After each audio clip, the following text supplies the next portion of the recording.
What is going on, everybody? It is the Boomtown Pod, all things MMA. I am finally back after a month hiatus. It took some time to do a little odds and ends, a little tweaking, because you need to do so when you podcast, but nonetheless, it's so good to be back, guys. Of course, we are powered by the Blue Collar Media Group and the Saskatchewan Podcast Network.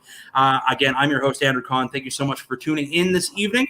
We got a lot to get to because I feel like I missed out on a shit ton in the last month, so we're going to get down to it fast and furious. Of course, like I said, my name is Andrew Kahn. You can find us at the Boomtown Pod. You can also find us on Facebook, Instagram, Twitter, all those things. Great.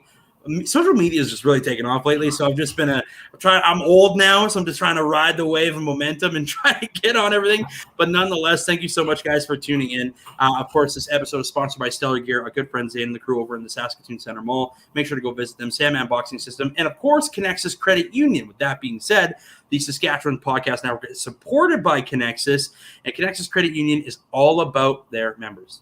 Be you improving their financial well-being drives everything they do, and that's there's something they say. I'm going to tell you, it's a promise that's delivered by 900 employees across Saskatchewan. Their employees are members too, and they've been here, and so they're committed to making money work for you. The banking industry needs to change, and Connexus is changing it for everyone. Connexus cares. Visit connexus.ca today. Now, I'm not going to be alone on this one. All right, I have some devastating news right off the top. I'm going to be very honest with you guys. I made a hype video. We had it all ready to go. Everything was ready. And then, of course, former UFC Lightweight contender Mitch Danger Zone Clarke in Saskatoon was about to join us. And in jiu-jitsu practice, he actually chipped 2 of his teeth. So he cannot speak for at least another 2 weeks. But good news is he will be joining us in 2 weeks' time for the next podcast, which I'm really looking forward to. We're going to talk about his career and stuff like that. But then I was sitting there, I was like, I really need to get somebody on here. So introducing my special guest at the time from the Never Hedge podcast. He is an MMA gambling expert. I say that loosely because there's probably some he's lost. Ladies and gentlemen, Kyle Miller. Kyle, thanks for joining us, man. Yeah, great to be here. Thanks for having me. Totally appreciate it. I mean, I'm a Cowboys fan. I don't like the hat, but we can get through this. We can get through this. I mean, both of our teams taking L's this week. It's okay. The Giants are horrible. We'll be back. We'll be back. I'm not even worried about it. But let's get right into the first segment. We're going to talk a little bit about our summer retreat news and much more. Sponsored by Stellar Gear. Like I said, shout out to Dan and the crew over at the Stellar Gear Mall in Saskatoon. If you want to get something delivered to you, they got that going on because, of course, the pandemic has really held a lot of people's hands and things. So stellargear.ca, if you use the /Boomtown10, you're going to get 10% off of your order. Hey, I'm just trying to help you guys, okay? Save some money where you need it. I mean, I totally understand how it was. Because then you can go and bet, right? Yeah. These things work hand in hand. I was like, yes, this is going to be fantastic. Anyways, I just want to quickly break this down. Going into our first segment, BCMG 2021 Summer Retreat. It was a phenomenal blast. It was one of the coolest experiences I've ever had in my entire life. I'm out in Saskatchewan, so flying out to Texas was a tremendous experience. Got to meet a lot of great people through San Antonio, Harlingen, so many, Brownsville, Texas. I mean, that was just one of the coolest experiences of all time. And obviously with the pandemic, when our company launched, it was a little hard. I mean, you've never met anybody. You know the faces. You see them every week, but you actually don't know the names and stuff like that. So getting some faces to the names and actually, meeting our streaming side, meeting our podcast side, it was really, really cool, man. And it was a tremendous experience. I just want to quickly, while I have him, I know he's watching, Sam Fashion and Ernest, thank you so much. You guys were a tremendous help out there. There's Sam Fashion right now saying, let's go. Absolutely love it. Thanks for tuning in. But the reason why I brought Kyle on is to talk some boxing and MMA. So we're going to get right into this, man. Anderson Silva versus Tito Ortiz, obviously happening on the Triller Fight Club last weekend on pay-per-view. Anderson Silva with the first round TKO, and I mean, I think it was 80 seconds. It was crazy quick. I just want to ask you because, I mean, the legacies of both men are very real. I mean, Anderson Silva, we all know, is pretty much the GOAT of MMA for quite some time. I think he was untouchable for years. Tito Ortiz really was the forefront guy who really brought the spectrum of MMA to another level. Him and Chuck Liddell, we all know that. But after watching that, I need to ask you, is this the last time we see the Huntington Beach Bad Boy? I think it is, and I hope it is. He didn't look good. I think everyone knew this was going to happen. Tito Ortiz, he's a legend. remember vividly when he said he was going to box Dana White. And I wanted it to happen. Dana White is the greatest speaker of all time, had me convinced he was going to beat Tito Ortiz up. I don't think he probably wouldn't have, but Tito Ortiz, I think he kind of went for the payday here. I don't know if he actually thought he could beat Anderson Silva in a boxing match. I don't know where his head was in that at all. I mean, I feel bad for him because obviously the weight cut seemed to be a really crucial part of this. And as a fight fan, we both know that when you vastly lose that much amount of weight, it's very bad and very hard on not only your body, but your brain, because your brain is dehydrated, right? And I mean, a lot of the time, that's what a lot of fighters are complaining about is weight cuts and stuff like that. So Anderson Silva said, I'll fight you, but it has to be at 195. Well, Tito missed weight by 5 pounds. And I was already like, oh, shit. They're either going to cancel this fight or something. And obviously Anderson Silva was very upset about the whole thing. I mean, he even said in the press conference with the media afterwards, he just said, I feel disrespected. I mean, if I can make weight at 195, why can't you? And I mean, I get that. And it's probably pretty hard for, for Tito Ortiz to shed that weight because sure it is. Hold on one sec. I got to adjust this light. It's my dimmer light. I don't know if you could see it. But it was. You got one of those fancy dimmer lights. It was flashing on us, and it was making me annoyed there. The old mood setter. Nonetheless, it's all good, man. So as I was saying, I mean, it's a very hard weight cut for Tito Ortiz for sure. The one thing I really respected out of Anderson Silva was his professionalism throughout the fight. And then after the fight too, a lot of people won't hear about this, but Tito Ortiz took to his Instagram and took to his Twitter accounts and actually personally thanked Anderson Silva because on the flight home, his girlfriend, Tito Ortiz's girlfriend, Amber, I guess fiance now, they proposed, was actually like a couple seats behind him in Anderson's spot. And Anderson was actually sitting beside Tito on the flight and said, you know what, man? You can have the flight in the seat. So he got to sit with his girlfriend, which I thought Anderson Silva, man, has been complete class through his entire career. He has. He's awesome. It's impossible not to like the guy if you followed his career.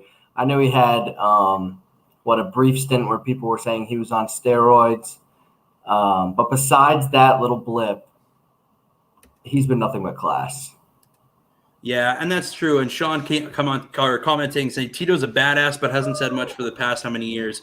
And that is true. I mean, he has been pretty, I don't want to say irrelevant or anything like that for quite some time. But I mean, honestly, he fought, I think, Chael Sonnen the last time I can recall him being in a fight. And I don't know how Chael lost that fight. That's still a very, I wonder if it's a questionable dive or a questionable tap still. I know.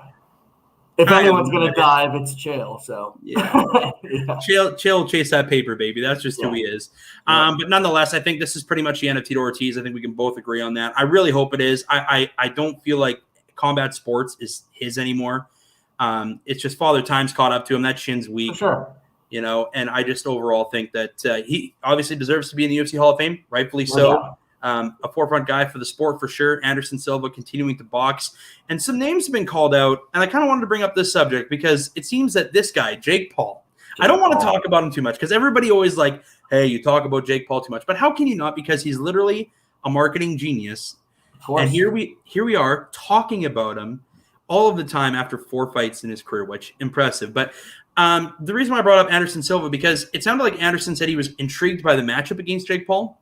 Just because of the size. I mean, I think it'd be the first time Jake Paul fought somebody who is at 195 and at his height, if not taller. So I wanted that matchup. Jake Paul went on the Ariel Helwani show today, the MMA Hour, and said he wants Jorge. That's the fight he wants. He wants Uncle Dana to make the appearance happen. Do you think we see that matchup? I don't. Him versus Jorge, I don't see it happening. I know Jorge has said he's interested, and Dana White seems to like to comment on Jake Paul, even though it's negative. He still is commenting on him. That's true. And Dana White is all about the money, but I don't see that fight coming to fruition. I really do see a Paul versus Anderson Silva, or even like your prompt says, maybe a Vitor Belfort. Yeah, and the reason why I bring up the Vitor Belfort thing is because obviously Jake Paul again dismissing Vitor pretty harshly, to be honest with you. And after Vitor had an amazing performance against Evander Holyfield, which I can't. Okay, listen, it was a great performance, but it's hard to say amazing because Evander Holyfield took this fight on 3 weeks and is 58 years old. So I mean, props to Evander. Props for taking the fight. Yeah. But I mean, at the end of the day, do you think Vitor should get the next crack at Jake Paul? I think it would be appropriate, yeah. Vitor's a monster. If you look at his UFC highlights, I mean, the guy is electric. And a guy like Jake Paul, who, like you said, he hasn't really fought anyone his size. Vitor's also a pretty big guy. He hasn't really fought a striker. Like, I know he what's his name? I'm blanking on his name. Jake Paul's last opponent. Woodley. Oh, Tyron Woodley. Tyron Woodley. He wasn't a striker. He had some knockouts. He wasn't a striker. Vitor, striker through and through. I can see Jake Paul fighting him. I know he dismissed him early on, but it's all tactics. It could be to get bad blood going, you know? Right. Who knows? Yeah, I mean, the thing is, Vitor has literally said to Triller that, hey, if you make this fight happen and it's worth $30 million, I'll fucking take it. Right. And in that case, I mean, I don't blame Vitor for shooting your shot. Why not make the cash cow what matters, right? I mean, hey, Vitor is a legend of the MMA world. We all know that. I mean, Vitor's had some of the best performances. I mean, he almost damn near broke John Jones's arm. Like, let's not forget that highlight reel. That was pretty cool. Obviously, didn't win the fight, but Vitor is a legend of the sport. I mean, for years he's been going on. I don't want to say that TRT's back in his system, but fuck, did he look big? Oh yeah, he's roiding. That guy's he's been roiding his whole career. He's back on the juice. 46 years old, and you look like that, my guy. I was like, holy shit, that's a hell of a frame he's got on him. And so I guess this kind of transitions well into our next segment, because as we discussed before the podcast, I wanted to talk about this because I think it's a major issue. And we brought up Evander Holyfield. Now, are the legacies of legendary boxers or MMA fighters taking a hit in this crazy fight game? Now, the only reason why I say that is because I couldn't believe the story of Evander Holyfield. Now, obviously, everybody knows Evander Holyfield and his career earnings. His net worth was $258 million at one point. He fought on this card for $800,000. So that tells me you need to be surrounding yourself with a better cast. Because from what I've been told, and sources have obviously implemented a million times, Evander Holyfield's like broke. And so it's so sad. Mike Tyson, we were talking about the podcast before. Right. Mike Tyson did the same thing. I mean, went through a bankruptcy, lost everything, and now he's taking fights at 56 years old. Is the legend of the aura of these fighters taking a hit now because of this? So, yes and no. Like Evander Holyfield, he'll always have his career. You know, what he does in his 50s, you can't really compare to what he did in his prime. But it is sad that he needs to do something like this to get money. Yeah. And the problem is, like, for me, it doesn't change his legacy. But, like, I work with a couple young guys who don't know much about Evander Holyfield, but they knew he was fighting Vitor Belfort. Right. And they knew he got knocked out by Vitor Belfort. And that's what they know about him. Yeah. You know? So for these young kids, yeah, his legacy is going to be that he got knocked out on a Triller event. You know? It's tough. And I understand that too. I mean, Triller has done just some weird shit with their programming. I mean, I'm not telling you, I'm not a fan. I really am not. I think it's a classless organization, and they were going to let Cokehead La Hoya try to fight Vitor too, and it's unbelievable. And it's so funny.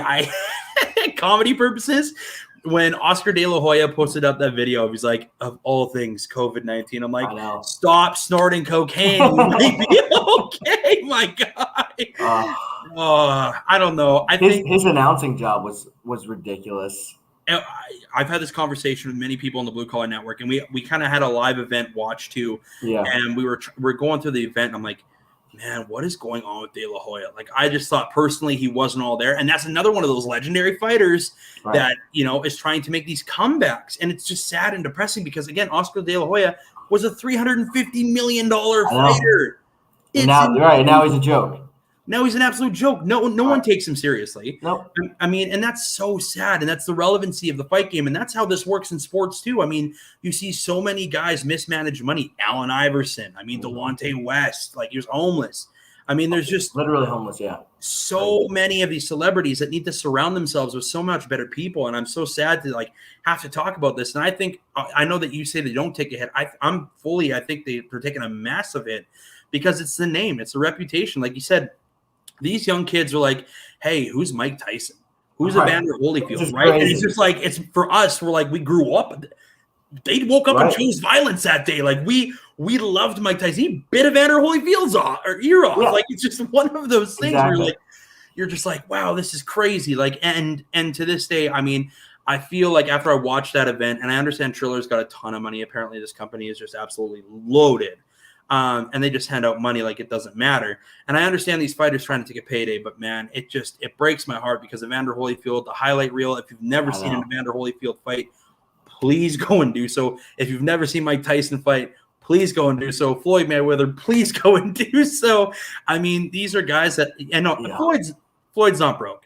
I'll say that. No. Floyd's not broke yet. No, he manages his money pretty well, and I like what Floyd his attitude going into that fight of I'll go fight a YouTuber for a few $1 million. Why not? Hey, stupid not to. Right. You know, I'll cash in. Absolutely. Yeah. He did it as the I got to make a couple car payment. Right. Yeah. Because if you ever watch Floyd Mayweather's Instagram or whatever it may be, he always like shows you his car collection and all that other shit. And it's absolutely hilarious. But nonetheless, I mean, it sounds like we're kind of in agreement that it's unfortunate that their circumstances are in this boat. But at the end of the day, I think we can both agree that the legacies for what we know will continue to carry on generation to generation. I'll be teaching my kids about Mike Tyson. Oh, for sure. Most devastating right hand of all time. Mm-hmm. I will always show that. But yeah, nonetheless, it's so unfortunate to see a 58-year-old man get knocked out in the ring and people are paying to watch this. That I think I have a problem with, because it's like my grandparents were 60, you know, like 65. It's like watching them in the ring and I'd be like, shit, Granny, that ain't a good idea. I don't think you need to be taking dives for $800,000 at this point. You know what I mean? In a Triller event, that's a joke of an event to begin with, you know. How many times can you have Doja Cat on the stage? I mean, and that's the other thing too. And man, I could go on a rant about Triller. I just think they're the most piss poor ran organization. I know they try to bring names, like Mark Buffer was there doing some intros for the press conference.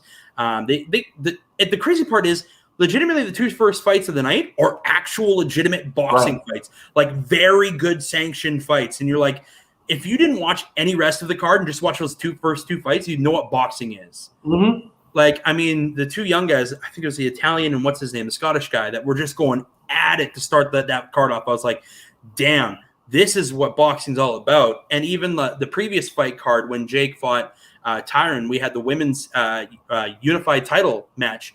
And that was 10 rounds of war. I was like, this is unbelievable boxing. So if you ever want to watch a good card and you're worried about the names, watch the first two fights tonight, because usually they're legitimate fights nonetheless. And rant. Triller's a joke. That's how we're going to end it. It's horrible. Yeah. Segment number 2 is called Into the Future. They're a piss poor organization. Anyway, they're probably never going to hire me for anything, and I'm okay with that. Yeah, that's fine. I'll trash them all I want. They're never going to pick me up. Shout out to Bellator MMA, who does. Love you guys. We are brought to you by Sandman Boxing System for segment 2. Of course, Into the Future, we're going to take a look at the perspective of the next upcoming fight cards, some of the ones and matchups that intrigue us, and we're going to start that off because it's only a couple weeks away. Finally, been waiting for this matchup for so long. UFC 266, Volkanovski versus Brian Ortega, UFC Featherweight Championship, both men coming off of amazing performances. Oh, yeah. Of course, we know Volkanovski and Holloway, that was a war. Ortega made the Korean Zombie look like chump change, and probably the best version I've ever seen of Brian Ortega. This matchup intrigues me so much. You've got striker versus striker. Essentially, the ground game of Ortega, his jiu-jitsu is fire. Volkanovski's wrestling is fire. This, to me, says probably one of the best fights we're going to have this year. This is a great card in general. This whole card is awesome. Been waiting for this one.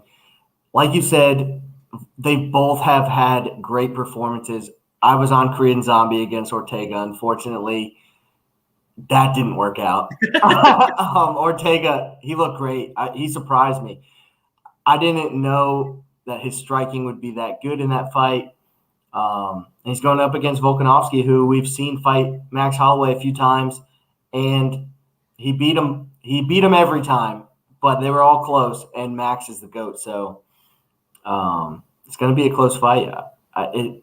It's what's the line in it? Do you know the line? What's the I'm line? actually trying to check that out as we speak because I'm trying to figure out what it is. But I feel like Holloway at this point, or not Holloway, Volkanovski at this point is the favorite. I think it's by like, I think I saw it earlier today at Gotta be close. 210.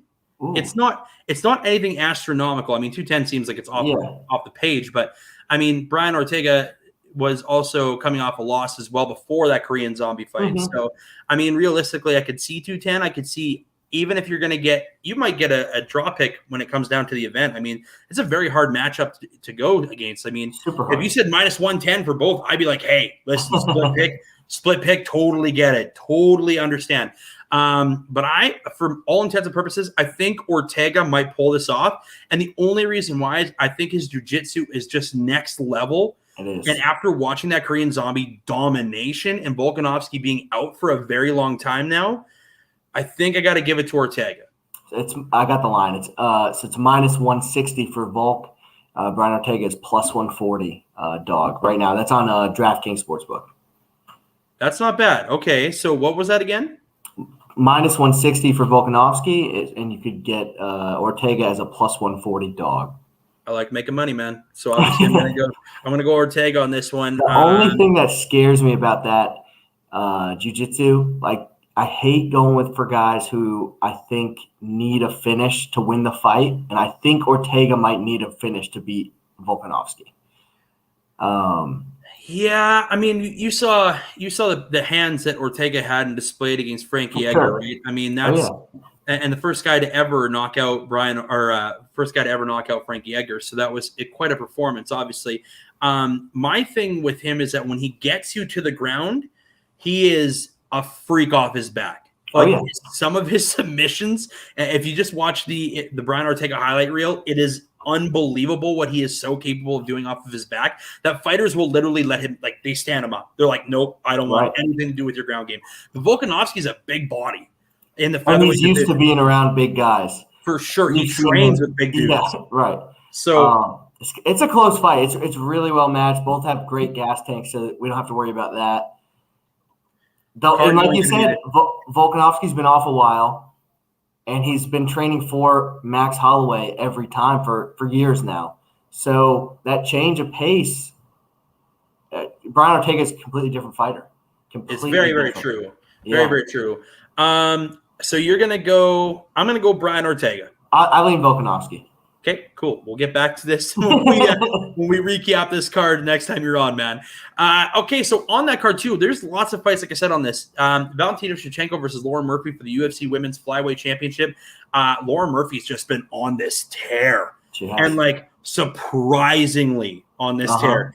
I've some of her performances where she just looks like she's going to get clipped every single time and somehow just finds a way to pull that magic rabbit out of her ass, and she pulls it off every single time.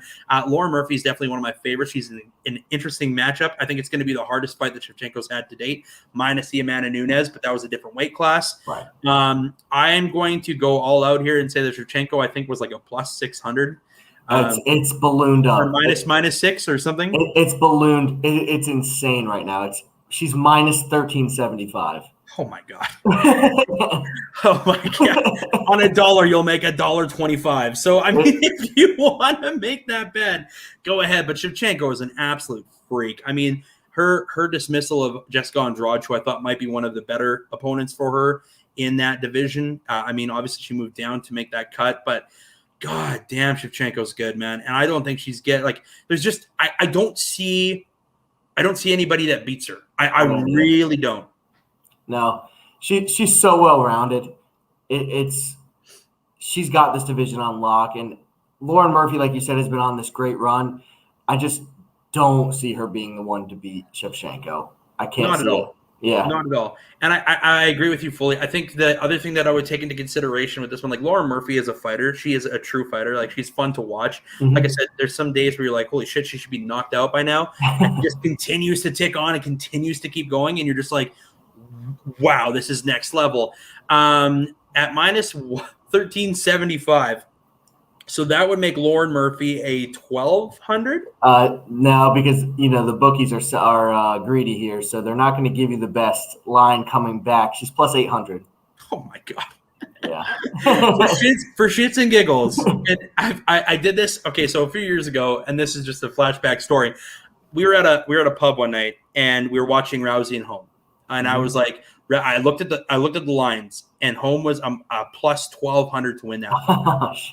Man, I put $20 on. Did you? Yes, sir. Yes, sir. That's a good win. Walked out with 2,400 moolah, buddy. I was like, so I'm getting some PTSD here, some nostalgic flashback with the plus 800, and see if I can win myself, $1,600 this weekend.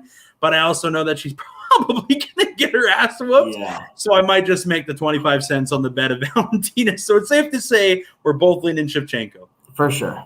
All right, perfect. So not only on that card are we treated with two great title fights, the actual event for me comes down to this. The people's main event. 266, the return of Mr. 209, Nick Diaz versus Robbie Lawler 2. Now, this has been 17 fucking years in the making.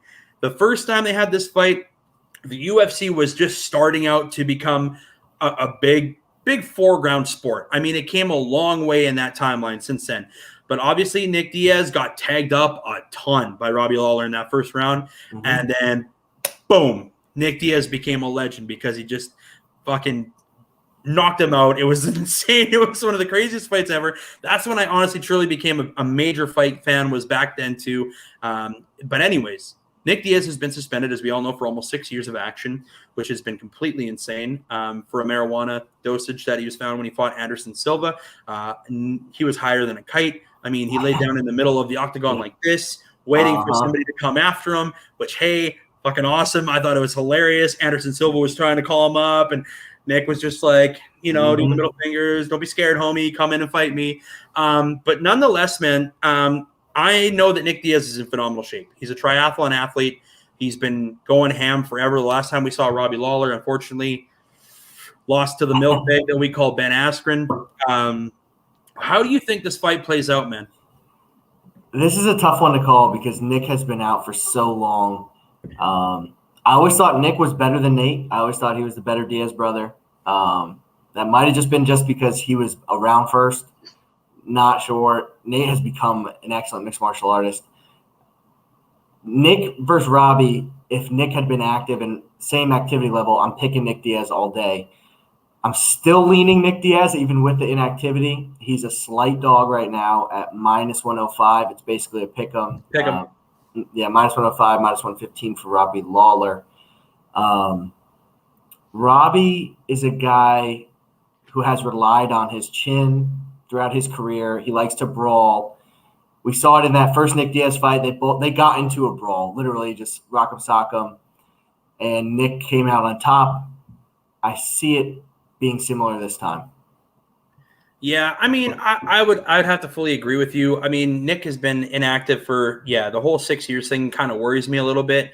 But again, I think that if you listen to any interviews that per se, Nate does, or Jake Shields, or any of those guys, they give a ton of love to the Nick Diaz army. I mean, they know what he's capable of. He's a better fighter than his brother, and people don't understand that because Nate's been on this high, right?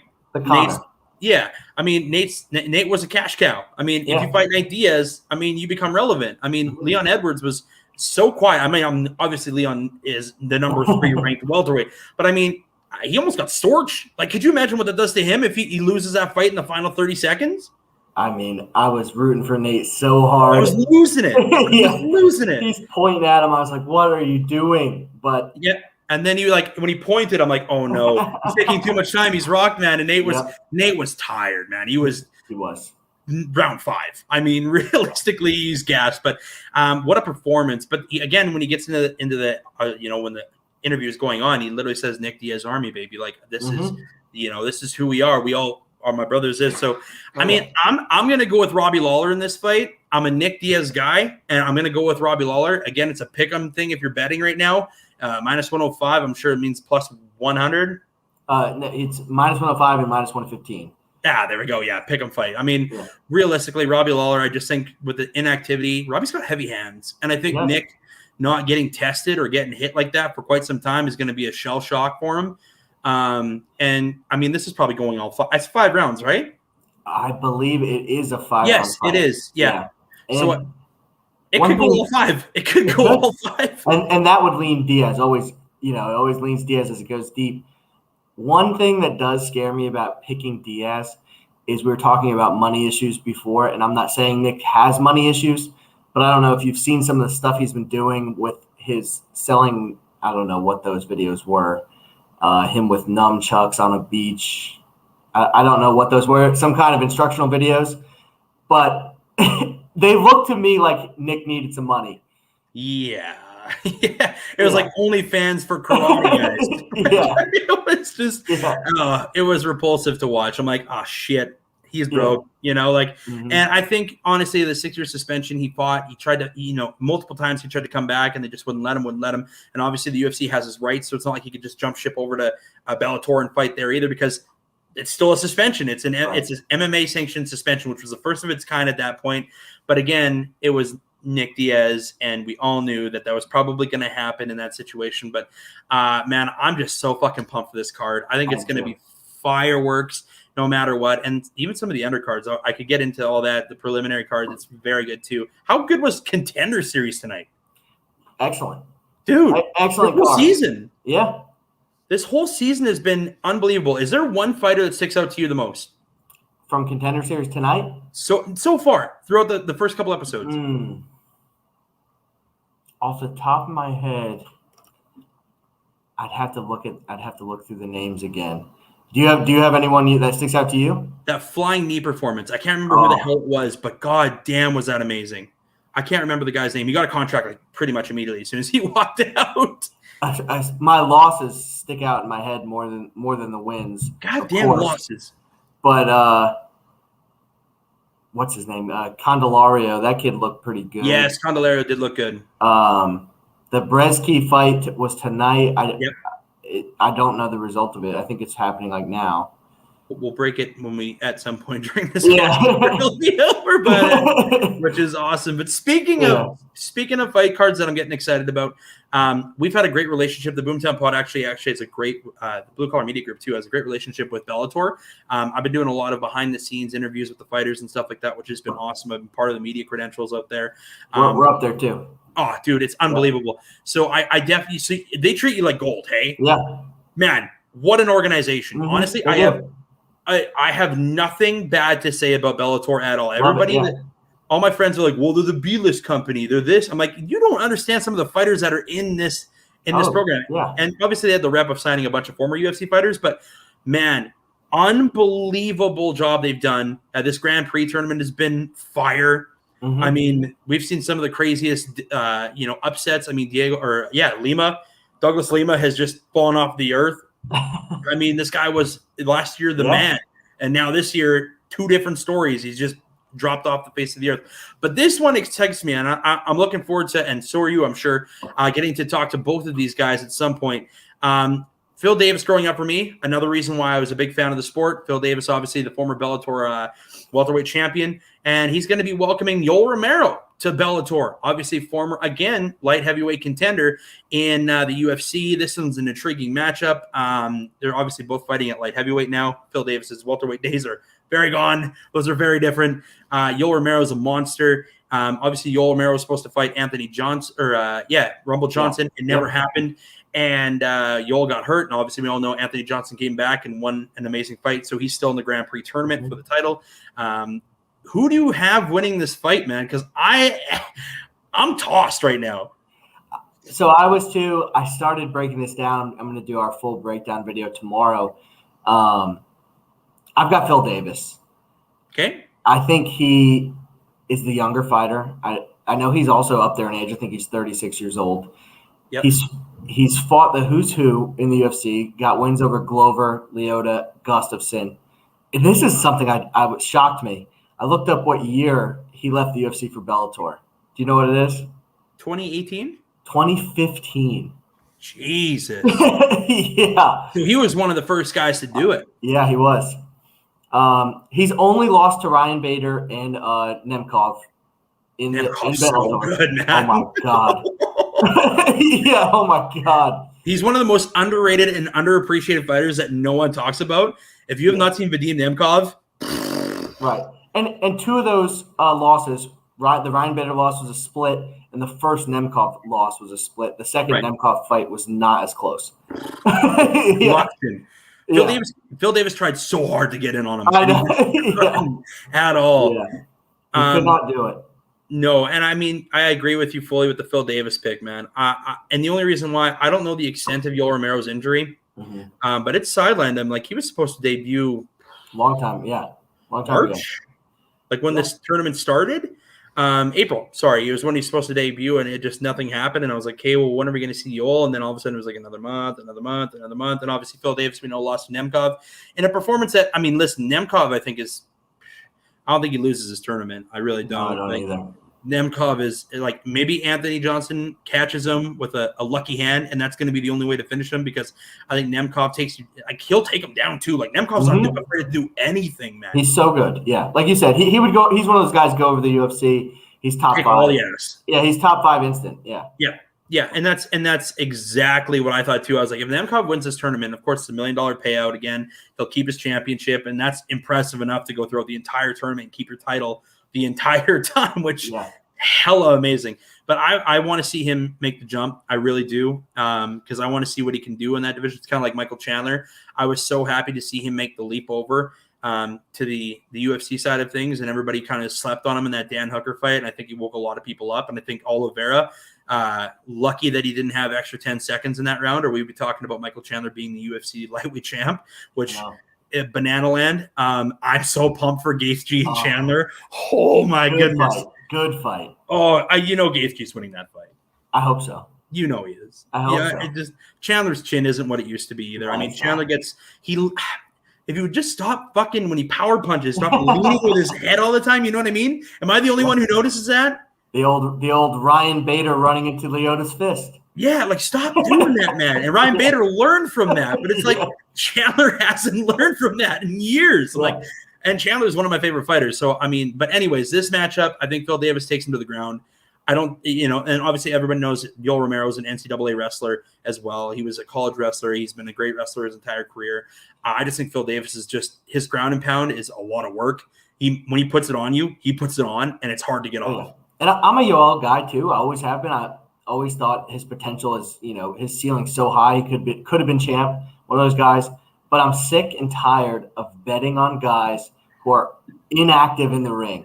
It's true. So not to get these guys are nothing alike, but Sam Alvey and Yoel Romero. Oh, similar. Mylan Sam Alvey still has a contract, yet 90% of the guys I wish were on their roster don't. But they're both two of the most inactive guys when they're in a fist fight.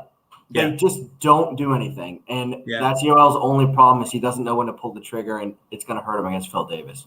For all you people who called out Sam Alvey and said that he should have won that last fight, shame on you.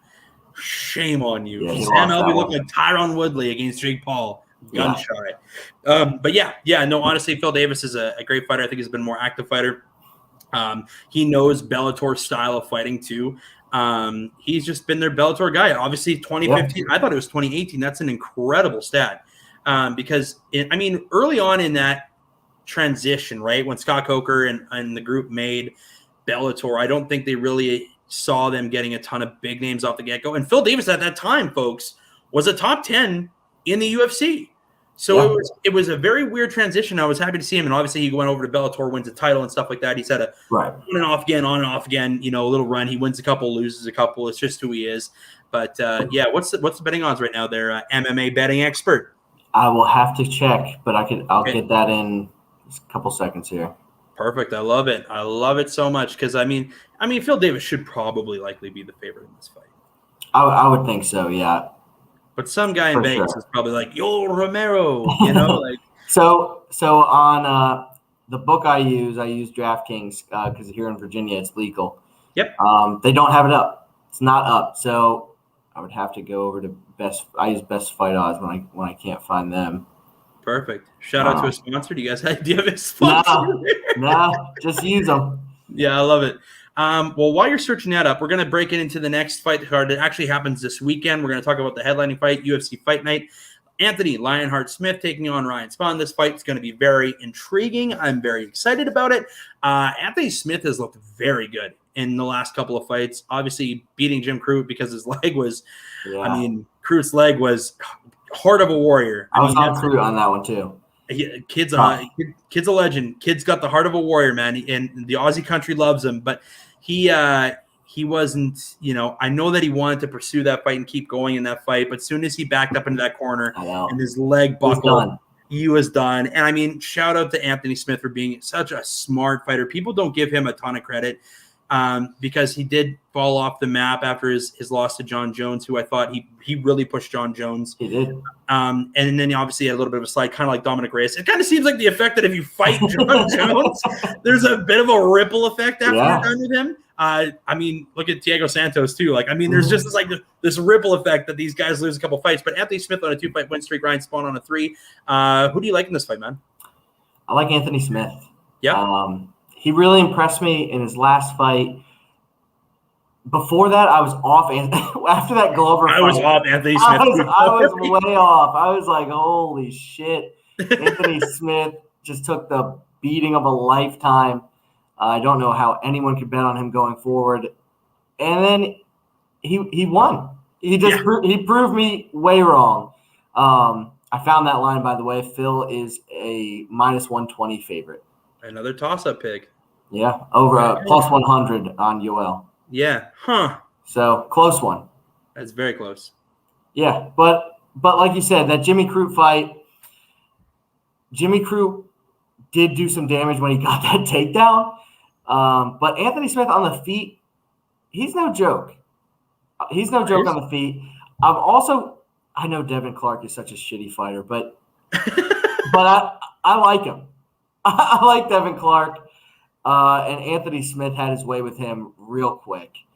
And Ryan Spahn, he's another one. Do you think he lost to Sam Alvey? Yeah, I've been tossed up on this one.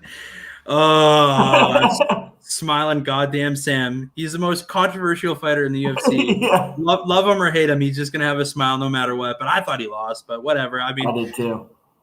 This matchup's intriguing because I think if Anthony Smith wins this, it'll be 3 fights in a row, obviously. And that puts him back into contender series or, getting into that title fight again. Anthony Smith isn't very much, well, he's not the youngest guy in that division either, which, I mean, the thing with Anthony Smith is when he lost, who did he lose to after his home was broken into? It was shit, I'm drawing a blank. Ratchik. Yes. He just didn't look. I mean, Ratchik he's a monster on his own. But I mean, I just thought that Anthony Smith had a lot going on in his life at that point. Took that L. I mean, he got beat down. It wasn't good. And I was like, shit, here comes the downfall of Anthony Smith. The John Jones ripple effect. But no, he stood up for himself. He's gone, if he goes 3 fights, I think you have to make a title contender fight and put him back into position. Who do you think he faces if he wins this fight? Ooh, who does he face if he wins this fight? That's a good one. I don't know. I'd like to see him rematch versus Ratchik. That'd be good because I think you're right. He did have some things going on in his life at that point. I don't think Ratchik would want that rematch, but and Rakic too is at number 3 ranked, right? So you have in the light heavyweight, you obviously have your champ, you have Jan, and you have Glover who's getting ready to take on him. Yuri Prochaska, who's an absolute fucking force. Thiago Santos and Dominic Reyes rounding out the top 5. So out of those fights, Anthony Smith at 6, right? So if he wins this fight, I wouldn't mind them throwing him a Dominic Reyes. I like that. Yeah. I don't hate that matchup. No. Dominic Reyes could use a fight like that to really see where he's at in this, especially to the fact that, like, if you think about it, Dominic Reyes is at a point now in his career too where it's like, hey man, if you lose another fight, you might be fighting in a different organization. For sure. No doubt. And it's crazy the fall of grace this guy's had. But listen, he fought Yuri Prochazka, and that knockout was fucking wild. That guy is awesome.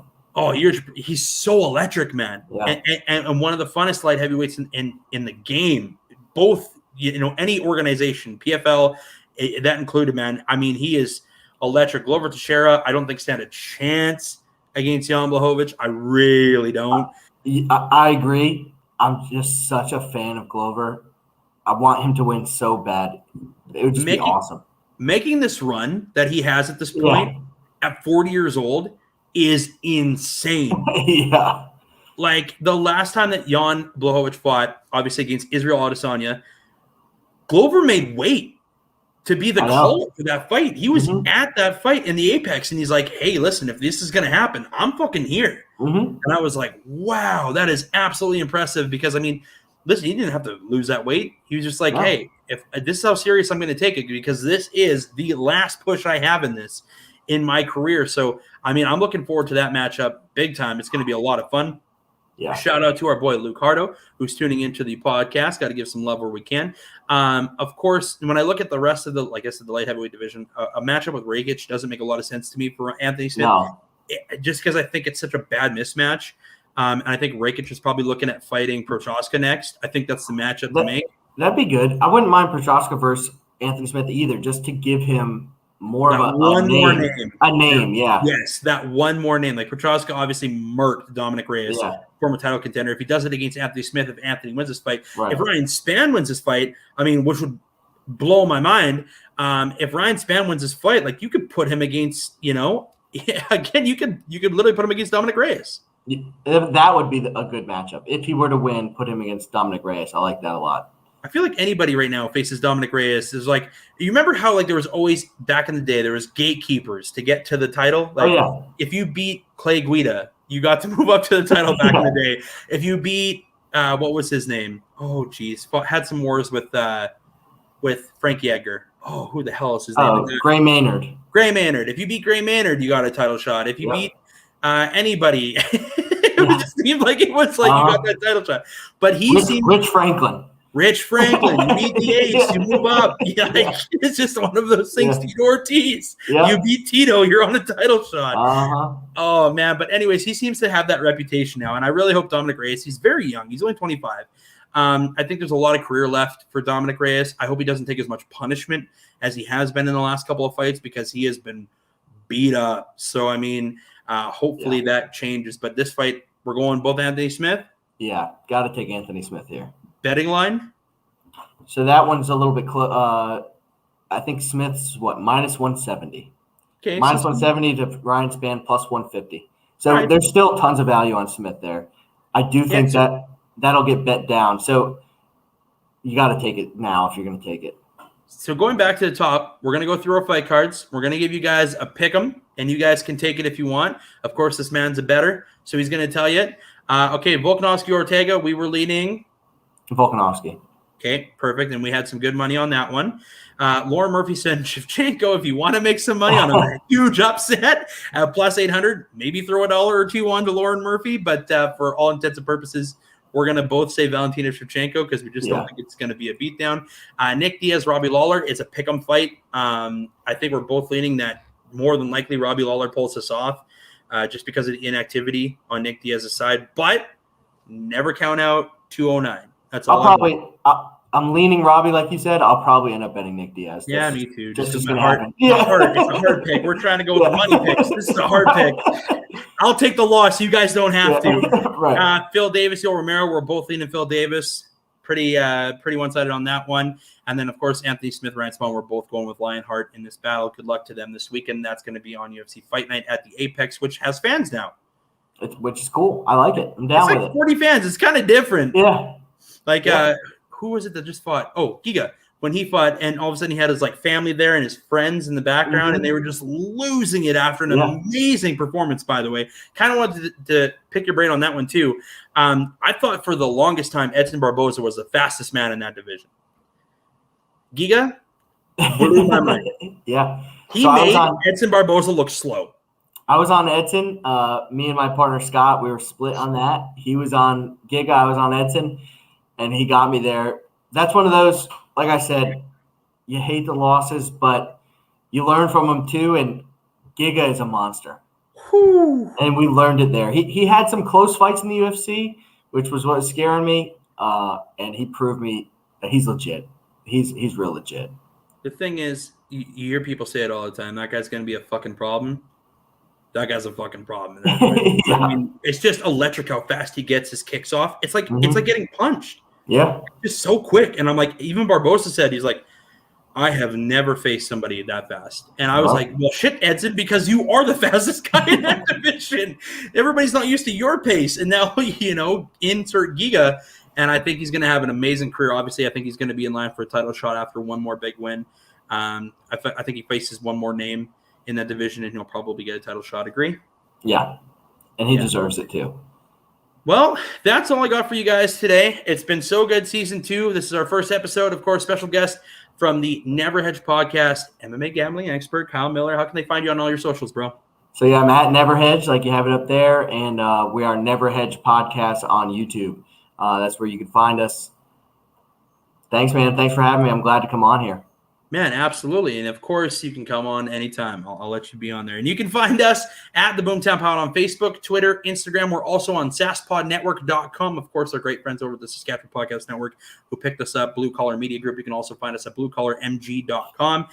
Dude, this was a ton of fun. Season 2, we're starting things off with a bang. We got some money lines for you. We talked about a little boxing action. And for all intents and purposes, Evander Holyfield, please never step into the boxing again. Yeah. Please don't. Thank you so much for joining us, brother. All right. Have a good one.